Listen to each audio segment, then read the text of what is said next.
Question number 4 दे रखा है which term of AP 3, 8, 13, 18 dot is 78। Means आपको अगर यहाँ से निकालना है कि क्या क्या गिवन है, तो गिवन वैल्यू है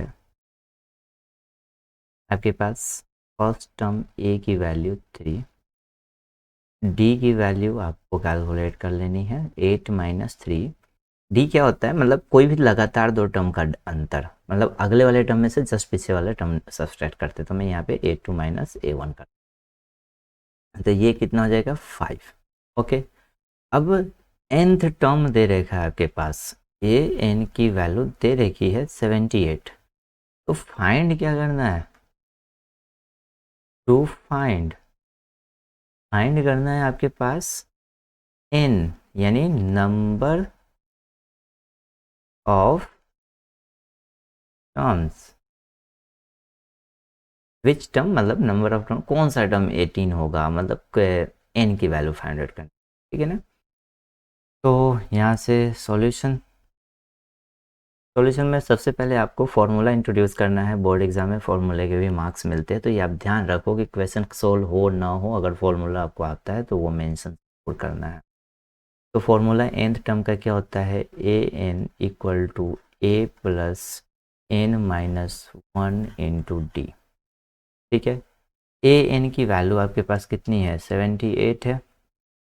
78 equal to A3 plus N नहीं पता, और डी की वैल्यू 5 हमने अभी यहाँ निकाला था, ठीक है।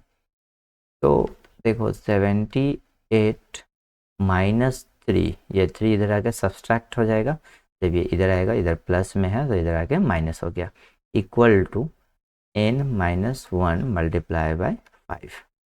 78 में से 3 घटाओ 75, 78 माइनस 3 इज इक्वल टू 75, और ये 5 इधर मल्टीप्लाई हो रहा है तो इधर आने पे क्या हो जाएगा, divide is equal to n minus 1। इसको डिवाइड करोगे तो 15 पंजे 75, 15 5 से 75, तो ये आ जाएगा 15 is equal to n minus 1। 1 को इधर लेकर जाओगे तो वो प्लस हो जाएंगे, तो n इक्वल टू 16। तो बताओ n की वैल्यू कितनी आ गई, 16। यही आपको फाइंड आउट करना था, और ये प्रोसीजर आपको स्टेप्स लिखने हैं फाइनल एग्जाम में। पहले गिवन में क्या होगा, टू फाइंड क्या है, सॉल्यूशन क्या है, ये आपको इसी स्टेप्स में लिखोगे तो पूरे के पूरे मार्क्स मिलेंगे बोर्ड एग्जाम के अंदर। Find the number of terms in each of the following APs. Number of terms find out करनी है, तो फिर एक एपी दे रखा है। अगेन पहले वाले में हम लिखेंगे गिवन, बताओ गिवन क्या क्या है।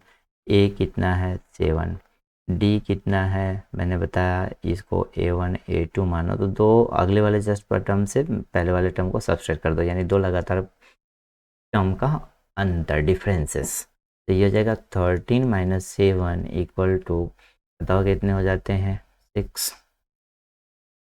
एंड आपके पास एक और चीज़ है, ए एन दे रखा है 205। इतनी इंफॉर्मेशन है, तो आपको निकालना क्या है, ए number of terms, to find number of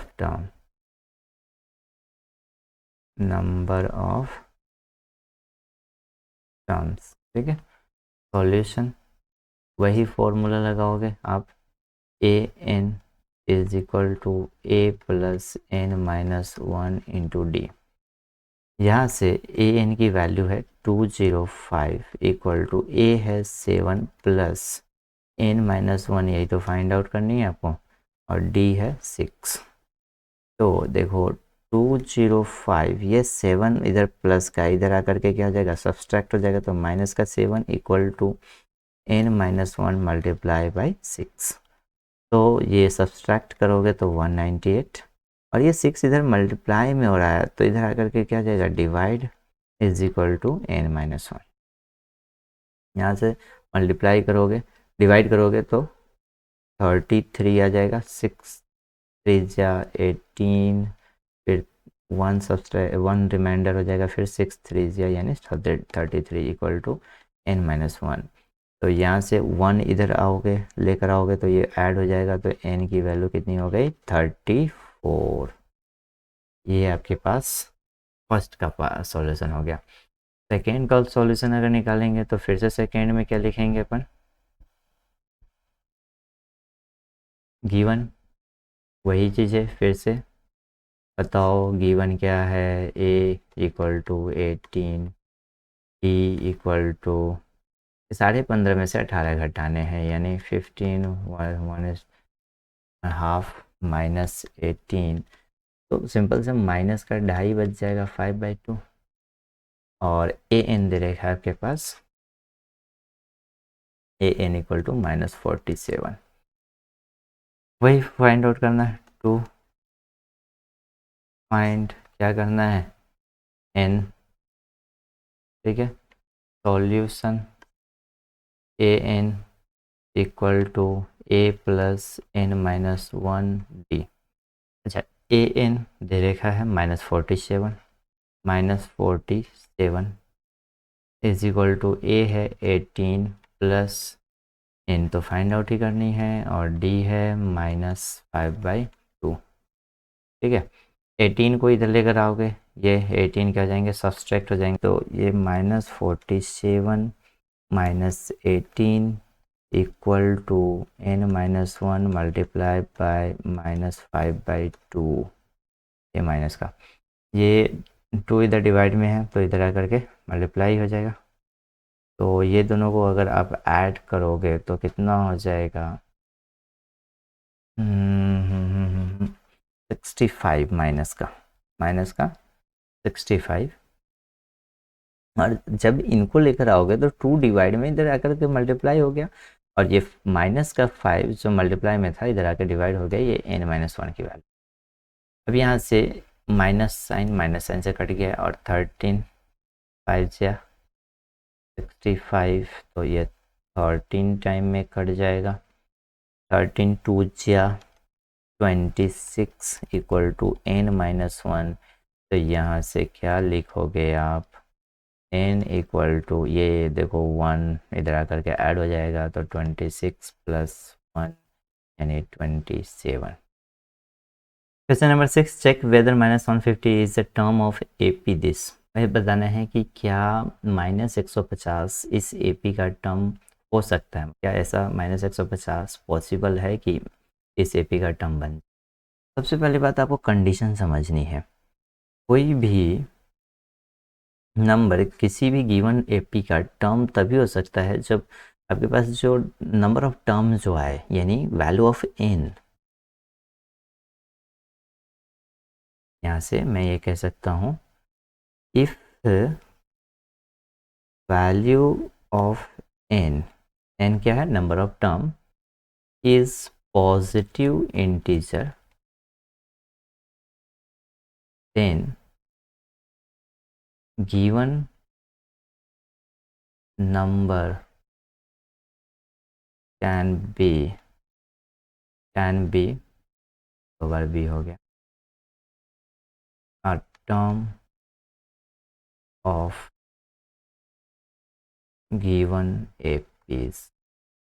जो AP दिया हुआ है उसका टर्म होने के लिए कंडीशन होना चाहिए कि n की वैल्यू पॉजिटिव ही हो, इंटीजर हो। पॉजिटिव मतलब नेगेटिव में मान नहीं आना चाहिए, और इंटीजर का मतलब है पॉइंटों में वैल्यूज नहीं होनी चाहिए, पूरा का पूरा वैल्यू, ठीक है। चेक करते हैं, आपके पास गिवन क्या क्या है, गिवन है a की वैल्यू 11, d की वैल्यू वही 2, लगातार टर्म का डिफरेंसेस निकालो यानी अगले वाले में से पहले घटा दो, तो 8 माइनस 11 इक्वल टू -3, डी आ गया, ए आ गया। अब आपको दे रखा है A N -50, A N equal to -150। अभी हम मान कर चल रहे हैं कि ये है, बाद में देखेंगे अगर एन की वैल्यू पॉजिटिव भी आ गई और इंटीजर भी होगी तो हम मानेंगे कि ये था टर्म, अदरवाइज नहीं था, ठीक है। तो फॉर्मूला आप लगाओगे। अब टू फाइंड में क्या लिखोगे, यहाँ पे to find whether -150 is term or not of given AP। ये क्या है, हैव टू चेक, यही चेक करना है, हैव टू चेक, या फिर आप शुरू में लिख सकते हो we have to check whether वेदर -150 इज अ टर्म ऑफ और not of this given A P. ठीक है, तो अब आपके पास सॉल्यूशन में क्या बचा है, सिंपल सा वही है, एन बराबर A plus N minus one D A N minus 150 equal to A 11 plus N minus one, D की वैल्यू है -3। अब यहाँ से 11 इधर आकर के -150 है, -11, देखो 11 इधर पॉजिटिव में, इधर आकर के क्या हो जाएगा, नेगेटिव हो जाएगी, equal to n minus one multiply by -3। ठीक है, अब इन दोनों को ऐड करोगे तो 161 डिवाइडेड बाई माइनस का 3 is equal to n minus one. पहली बात, दो कंडीशन देखो ध्यान से, पहली बात तो ये कंप्लीट नंबर नेगेटिव में आ रही है, एन माइनस वन की वैल्यू, अगर एन माइनस वन की वैल्यू अगर नेगेटिव है तो एन की वैल्यू भी नेगेटिव में होगी। सेकेंड है कि भाई ये अगर लॉ ऑफ डिविजिबिलिटी का थोड़ा सा कॉन्सेप्ट आपको आइडिया है कि भाई तीन किस किस से डिवाइड होता है, तो अगर नंबर का सम में तीन का डिवाइड जाता है तो इस पूरे नंबर में तीन का डिवाइड जाता है। देखो 6 प्लस 1 प्लस 1 कितना, 8, 8 में तीन का डिवाइड नहीं, सिंपल सी बात है, 8 में तीन का डिवाइड नहीं जाएगा, तो क्या हो गया, ये एक इंटीजर नंबर नहीं होगा। यानी अब मैं एक क्या कह रहा हूँ कि 161 divided by -3 is neither integer नोर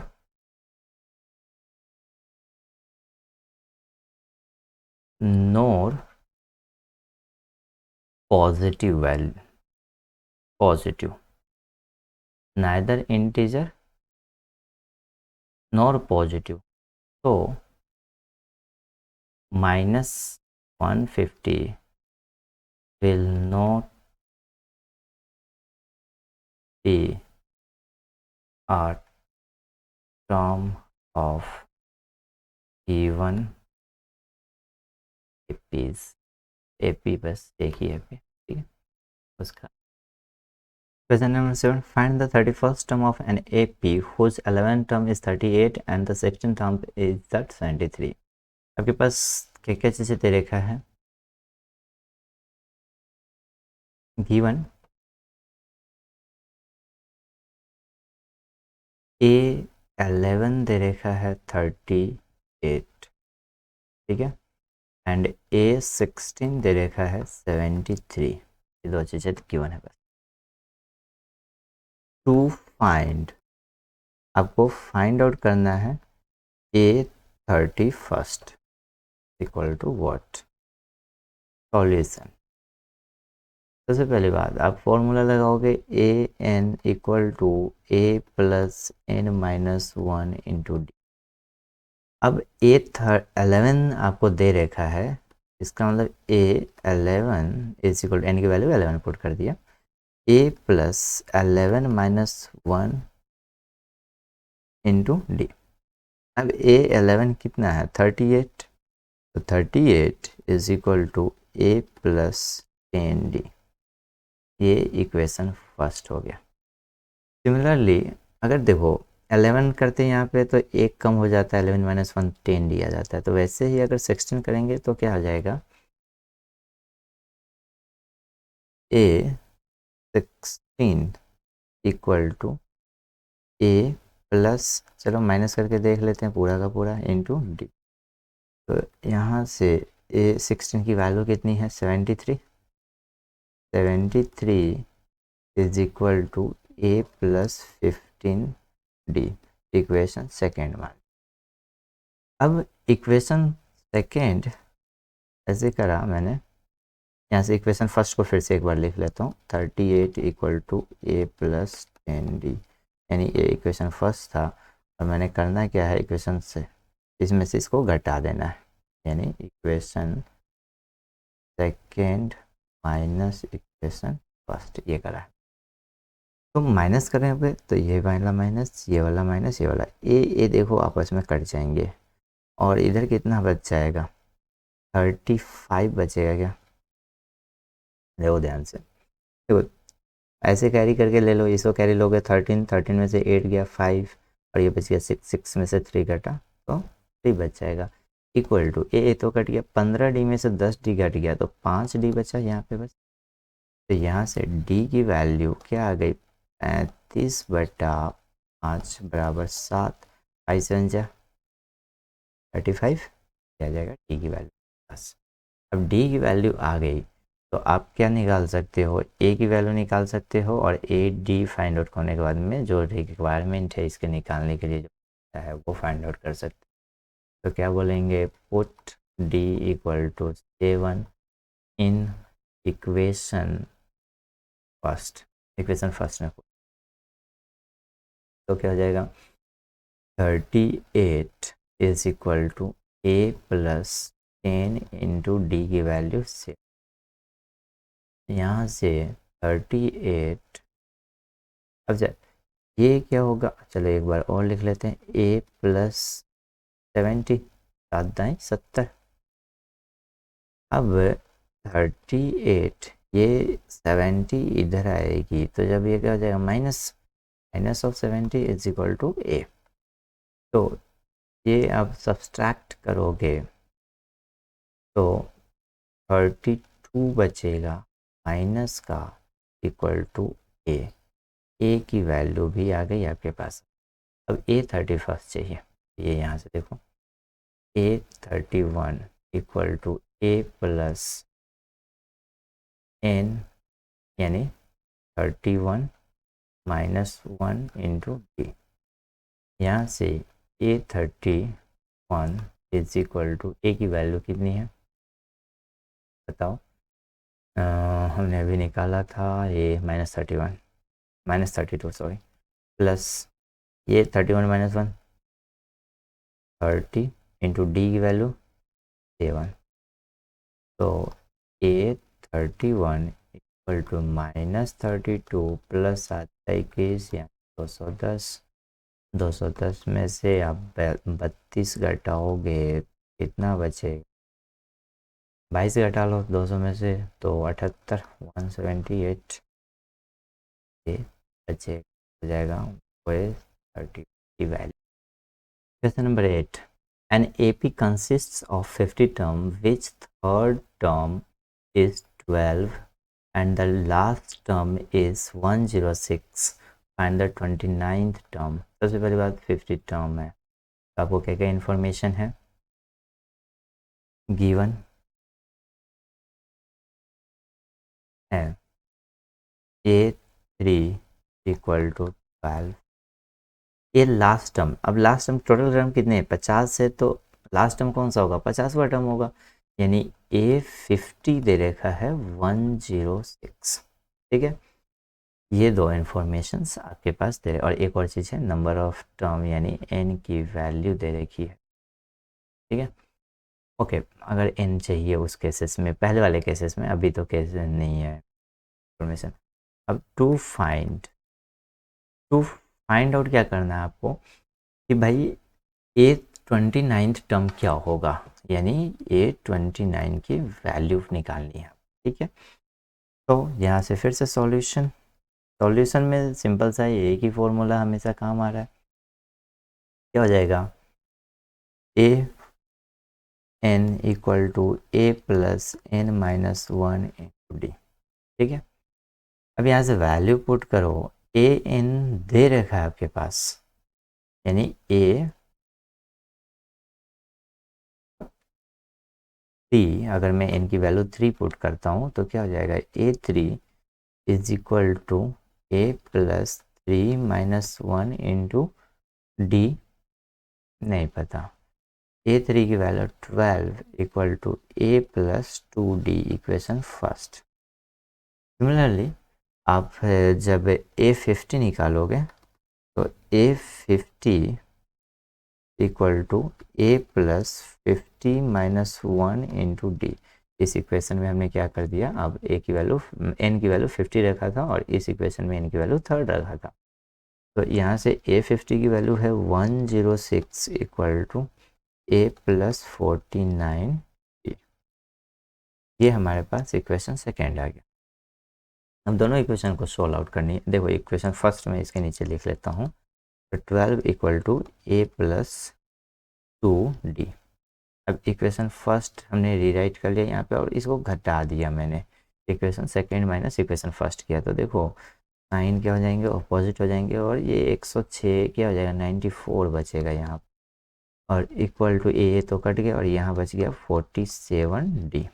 ठीक है, ये आपके पास आ गया। अब यहाँ से मैं सॉल्व आउट करूँ तो क्या क्या आ जाएगा, ए डी की वैल्यू, पहली तो बात डी की वैल्यू निकालेंगे तो डी इक्वल टू कितना जाएगा, 94 divided by 47 equal to 2। D की वैल्यू आ गई। अब डी की वैल्यू आ गई तो इससे ए की वैल्यू कैलकुलेट हो जाएगी। ए इक्वल टू कितना जाएगा, पुट डी की वैल्यू मैंने इक्वेशन फर्स्ट में मान लो कि पुट कर दिया फर्स्ट यहाँ, तो इसके अंदर हमने डी की वैल्यू ये इक्वेशन जो थी इसमें पुट कर देंगे। तो 12 equal to A plus 2 multiply by D, D की वैल्यू 2 है। तो यहाँ से सोल्व आउट करोगे तो ये हो जाएगा 12 equal to A plus 2 two जा 4। अब ये 4 इधर आ जाएगा तो माइनस हो जाएगा, तो ये हो जाएगा 12 माइनस 4 इक्वल टू ए, यानी यहाँ से a इक्वल टू 8। ए भी आ गया आपके, ए भी आ गया, ए भी आ गया। अब चाहिए क्या, वो निकाल लो। a 29 equal to a plus 29 minus 1 into D. देखो इसी फॉर्मूले में हमने सारा रखना है। n की वैल्यू अब कितना रखना है, 29, क्योंकि ये 29 पूछा है ना, ये 29 पूछा है, तो n की वैल्यू हमने क्या रख दिया, 29। तो ये 29 इक्वल टू ए प्लस, अब यहाँ से देखो ए 29 इक्वल टू ए की वैल्यू हमने अभी फाइंड आउट करा है 8, प्लस 29 में से ये घटा दोगे तो 28 बन जाएगा, और इसको d से मल्टीप्लाई करोगे तो ये हो जाएगा 2। तो यहाँ से a29 is equal to 8 plus 56, 28 को 2 से मल्टीप्लाई करोगे तो 56 आ जाएगा। तो a29 इज इक्वल टू 64, ये आपका आंसर हो जाएगा। सिंपल है, जो इन्फॉर्मेशन दे रहा है सबसे पहले आपको स्टेप फॉलो करने हैं। क्या स्टेप फॉलो करने हैं कि गिवन क्या क्या है उसको लिख दो, उसके बाद में फाइंड आउट क्या करना है वो आपको एक्सट्रैक्ट करना पड़ेगा क्वेश्चन के लैंग्वेज से, वो निकालना है। फिर सॉल्यूशन में आपको जितना भी गिवन दिया हुआ है और जो फाइंड आउट करना है उन दोनों में रिलेवेंट फॉर्मूला जो आपको समझ में आता है। अभी तो इसी एक एक्सरसाइज को कर रहे हैं तो हमेशा एक ही फॉर्मूला इस्तेमाल हो रहा है, फाइनल एग्जाम में ऐसा नहीं होगा। तो उस वक्त आपको गिवन और टू फाइंड इन दोनों के बीच का रिलेवेंट जितने फॉर्मूले होंगे वो फॉर्मूले लिख दो, इन्फॉर्मेशन जो जो गिवन है वो वैल्यू पुट करो, सोल्व करोगे आपको आंसर मिल ही जाएगा 100%।